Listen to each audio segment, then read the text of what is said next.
Le grand acteur qu'est Alphonse Béni, nous le connaissions déjà. Nous allions au cinéma, tout le monde va au cinéma, nous avons l'habitude d'aller au cinéma.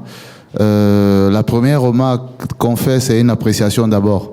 C'est les musiques choisies lorsque j'entends Toto Guillaume et Boileautin et même Douleur. Pour ceux qui savent un peu les musiques choisies pour ce film-là. Et l'autre préoccupation, ce serait une question aux spécialistes que vous êtes. Oui. Parce que la remarque que nous avons faite, c'est que les voix dans le film ont été comme doublées, c'est-à-dire qu'elles ont été enregistrées en studio. Et cela donne plus de possibilités pour le traitement. Alors la remarque qu'on fait aujourd'hui, c'est que lorsqu'on voit des films, les voix sont prises directement sur les sites et ça ne permet pas d'avoir plusieurs options pour le traitement.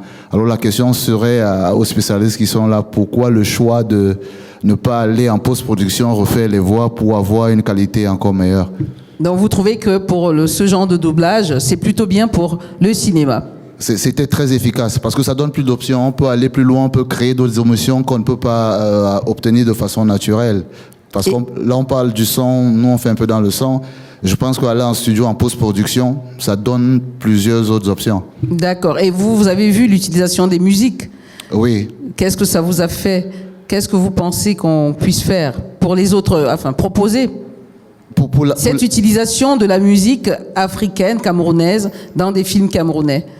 Je sens que ça vous a touché, ça. Oui, ça nous a touché. Après, on ne va rien imposer aux réalisateurs. Ouais. C'est à nous, les musiciens, de mettre la mélodie, d'avoir de bons textes. Parce qu'à cette époque-là, vous entendez ces chansons, il y avait des mélodies. Aujourd'hui, on est un peu dans du commercial. C'est pas toujours la mélodie qui prime. Donc après, nous, on n'a rien à exiger. C'est à nous de nous mettre à la page pour que un grand frère comme Monsieur Basek Bakobio choisisse l'une de nos musiques pour la mettre dans l'un de ses films. Et vous venez de lui passer le micro. J'allais justement me tourner vers lui. Voilà, je crois que tout le monde attend d'entendre Basek Bakobio. Vous êtes dans la salle. Je suis sûre que vous l'avez vu ce film plusieurs fois, plus d'une fois d'ailleurs. Et vous êtes venu parce que, voilà, vous aviez des choses à dire là-dessus. Et on a vraiment envie de vous écouter. Après autant d'années, après la mort du cinéma, je crois que vous avez tellement parlé, le cinéma qui est en train de revenir. Qu'est-ce qu'on peut dire aujourd'hui après avoir vu ce film? Bon, Alphonse sait ce que je pense de ce film. Je dois dire que c'est moi qui ai ressuscité ce film. Hein. Donc, vraiment, il faut qu'un jour ou l'autre, que le ministère de la Culture se décide à ouvrir, n'est-ce pas, une cinémathèque. Parce que ça, c'est le patrimoine national. C'est le patrimoine. Et aujourd'hui, les jeunes font des films comme s'ils réinventaient le cinéma. Donc ça, c'est la première chose que je voulais dire. J'aurais voulu que le film soit vu avec une meilleure copie. La deuxième chose que je voulais dire, hein, ça c'est dire que je suis très surpris par ton appréciation des voix doublées. Non, moi j'ai l'impression que ça fait perdre quelque chose au film. Hein. N'est-ce pas? Ça, c'était la première époque du cinéma, ça, lorsqu'on faisait des voix doublées. Parce que quand on fait un doublage de voix, n'est-ce pas, il y a la connexion entre le jeu et le son qui n'est plus exactement le même. Moi, je voyais quelqu'un comme Massa Batré, dont nous connaissons tous les voix. C'est vrai que j'étais quelque part un peu frustré. N'est-ce pas? C'est vrai que c'est comme si vous connaissiez un comédien américain et qu'on le double en français. Même si on prend un comédien qui a une voix qui ressemble, c'est pas exactement la même chose. Par contre, il y a énormément de possibilités aujourd'hui pour que le son direct que l'on prend soit travaillé en studio, en post-production et au mixage. Il y a des travaux énormes qui sont faits, mais ça reste quand même totalement la voix du personnage. La troisième question, je crois que je suis le dernier à qui on pourrait faire ce reproche. Tous les films que j'ai faits, il y a eu un musicien camerounais derrière. Oui. J'ai fait un film avec Manu Dibango, j'ai fait un film avec Francis Bébé, j'ai fait un film avec beaucoup de musique camerounaise, n'est-ce pas, que j'ai pris de l'époque. Quand j'ai produit Life Point, nous avons pris Salatiel, et je crois qu'on a un projet, j'ai des jeunes là que je produis. Merci d'avoir fait cette proposition, je vous prendrai au mot.